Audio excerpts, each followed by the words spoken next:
Come back to my channel. So if you run campaigns on Google, I'm sure bidding strategy is something you're quite familiar with, probably something you have come across. Although over my years of running campaigns, about 2 years now, I've come to realize keywords are important when we're setting up our campaigns on Google, but even more important is the bidding strategy we use, as it's something that can either make or break the campaign. So I want to basically talk about it today and how you can use it to your advantage to increase your ROI. So Google Ads Google basically offers several bid strategies that are tailored to different types of campaigns. So depending on which network your campaign is targeting and whether you want to focus on getting clicks, impressions, conversions, or views. So each of the goals will determine what kind of strategy you want to use. So quickly I will cover the basic strategies. We have the smart bidding strategies, about 6 of them, and then we have the manual CPC strategy you can use when bidding, although I don't advise it, and at the end of the video I'll tell you why I don't advise the manual bidding strategy. So the first one is target impression share. So basically when you are using target impression share, your goal is to show up for a specific percentage of the time on Google search results page. And so basically when you're setting up your campaign, you tell Google, I want to show up 75% of the time. Let me quickly show you an example.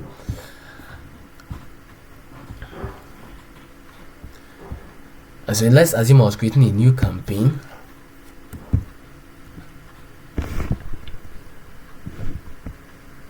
So quickly let me just pick website traffic. I pick this conversion goal, I continue. Let's click on search.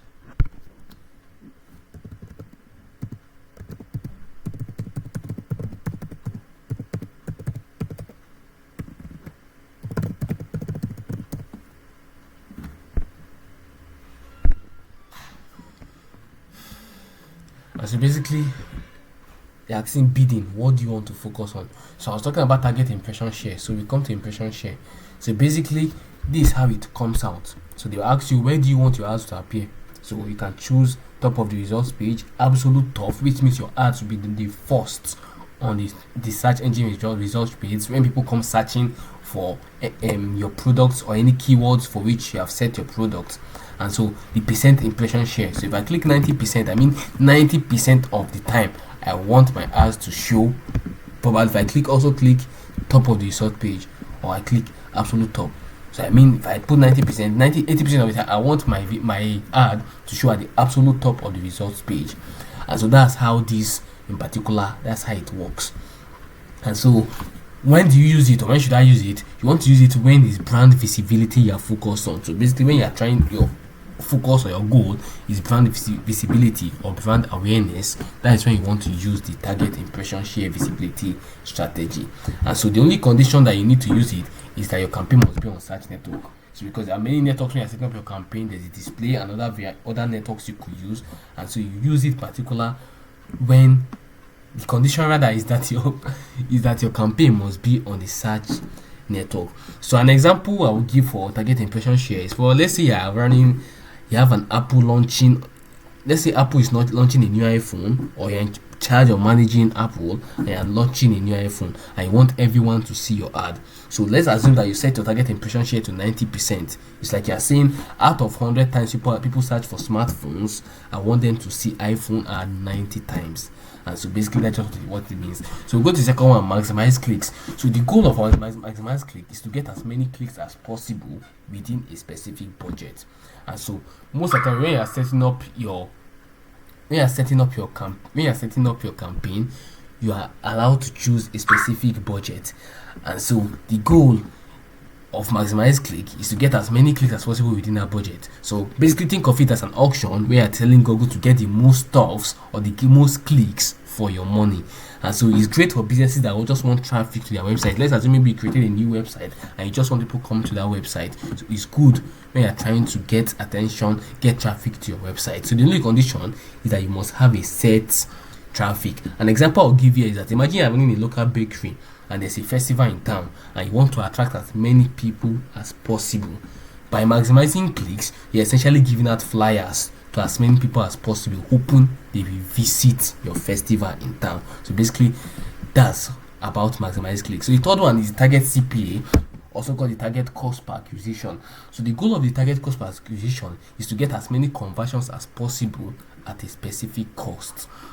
And so it's like you're telling Google, I want people to complete a specific action, but I can only spend this amount of money each time that action is completed. And so when should I use target CPA? You use it when you know how much a customer action costs you. So it's like signing up or purchasing, how much is worth to you. So when you know the worth of a particular action, you can use the target CPA. So the conditions is that you must have set up conversion tracking. You should have conversion tracking set up first of all, and with at least 50 conversions in the last 30 days. So before you can use the target CPA, conversion tracking must have been set up already on your website, and also you must have had at least 15 conversions in the past 30 days before you can use target CPA. So an example I will give for target CPA is to assume you are selling handmade shoes online, and so each pair costs about $50, and you are willing to spend $10 in advertising to sell one pair. So for somebody to buy one pair, you are willing to spend $10, and each of these pair actually costs $50. And so you are saying, I'm okay, you're telling Google, I'm okay spending $10 in ads if it guarantees me a shoe sale, because you know the worth of that shoe sale. And so that's basically target CPA. So maximize conversions. So this is quite an interesting strategy. The goal is to get as many conversions as possible. So Google uses your budget to get as many conversions as possible. Also, if I may add, the advantage of target CPA is that if Google is not able to get you, Google will optimize your campaigns basically to get you a conversion that will cost $50. And so if it's not able to get you, most of the times Google will not spend that money. That's the advantage of target CPA. In maximize conversion, that's not the case. It's not the case. In maximize conversion, Google will try to get you as many conversions as possible within your budget. And so the maximum number of conversions you can get is 0. And so if Google try and cannot get the maximum number of conversions, it will still spend your budget, but you may still get 0 conversions. And so it's maximize conversion works best when you want to prioritize conversions over everything else. And so the conditions that must be set before you can use maximize conversion is that you must have conversion tracking set up. I'll give a funny example in this maximize conversion. So let's assume you are Netflix and you just launched in a new country, and you are less concerned about the cost and more focused on getting as many subscribers as possible. It's like throwing a massive welcome party and hoping as many people join in the party. And so finally we go to the fifth one, target ROS. So basically target return on ad spend. And so the goal of target ROAS is to get a specific return on your ad spend. So basically just think a bit of it like you're investing. And so you're telling Google, for every dollar you invest in advertising, I want X amount in sales. And so it works best for businesses with clear revenue goals from the start. So when you know the particular amount of money you want to realize from the start of your campaign for your business, you can use the target ROAS. And so the condition is that you must have conversion tracking set up already, and you must have had at least 15 conversions in the last 30 days. An ideal example of target ROAS is, let's assume maybe you're an online bookseller, and for every $5 you spend on ads, you want to make $25 in book sales. And so for every dollar you spend, you want a $5 return. So it's like you're spending $5 every time you lend someone $1. And so basically you're telling Google, if I spend $5, I want $25 back. And so if you are setting it, let me quickly show you that. So let's assume I want to focus on conversion. Here the option is called conversion value. So set a target return on ad spend. So I'm telling Google, basically for every $5 I spend, I want to get $25. So basically the percentage will be 500%. And so you see they're saying, before setting a target ROS, wait until the accounts that are set up conversion tracking has received at least 15 conversions in the last 30 days. And so basically that's how the conversion value works. So we have, finally, for the smart business strategy, you have the maximize conversion value. And so the goal of the maximize conversion value is to get the most total value from your conversion. So basically you're aiming to get the most valuable conversions using the budget you already have. So it works best when the value of conversions is more important than the number. So let's assume probably you set up different conversion actions. on your website, and then a particular conversion, maybe the value is about $50, while another conversion is $5. So basically, you are trying that when you use the maximize conversion value, you are trying to tell Google when the auction comes up in the search region and in the search engine results page, this conversion action that costs $50 to me is more valuable than this conversion action that costs $10. So try to get more, try to optimize my ads to get and show the one that will get that costs the conversion value is $50 than the one that the conversion value is $10. And so the only condition set that you need to use maximize conversion value is that your conversion value tracking must have been set up already. An example I'll give here is, suppose you run an online clothing store and you prefer someone buying a $500 designer dress over 520 t-shirts. So you have a designer shirt that costs $500 and you have t-shirts also on there, selling t-shirts on that website, but each of these t-shirts costs $20. And so maximize conversion value is helpful probably when you're trying to tell Google, I will prefer if somebody buys one designer dress that costs $500 compared to somebody buying 5 t-shirts that cost $20, because someone buy 5 t-shirts that cost $20, you get $100, while someone buy one of that designer dress, you get $500. So even though they'll give you both, they'll give you conversions, you are looking to maximize the value of the conversion, not the number of the conversions. And so finally we'll go to the last one, which is the manual CPC. So the manual CPC basically, like the name says, is manual. So you basically set it by yourself. Let me quickly show you that.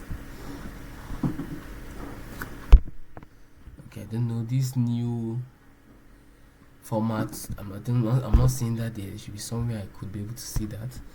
But quickly, to avoid the video getting long, let me go back to it. Actually, the manual CPC is something you set by yourself. You set your maximum cost per click.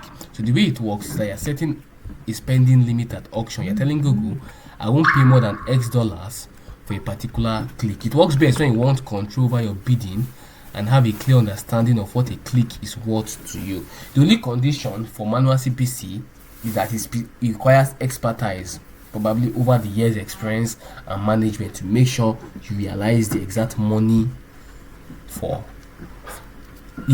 to make sure you realize the exact return on investment you are looking to get. An example I will give is this. Let's assume you own a cafe and you just introduced a new type of coffee. So you've researched, you've done your homework, and you have found that coffee enthusiasts click on ads and are willing to pay up to $4 for this new coffee. So you now decide, maybe just think about it and say, I don't want to pay more than 50 cents for each click, leading them to the menu where they can book this coffee. And so basically it's something that you do on your own research. But I always advise that we go with smart bidding strategy, because obviously AI, Google is smarter, the machine learning and all is smarter. And so it's quite important, since Google knows more than us. Obviously they have access to way larger data set than us, and as much as our research is important and all, we can use it to plan that part of the campaign, like the keywords, the audience targeting and other aspects. But when it comes to the bidding strategy, I always advise you go for a smart bidding strategy over any manual bidding strategy. So thank you for watching my video. I want to have your opinion.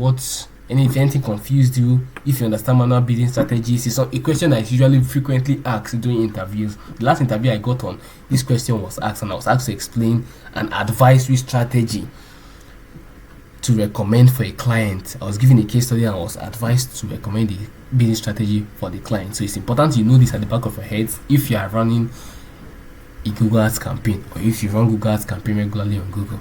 So thank you for watching my video.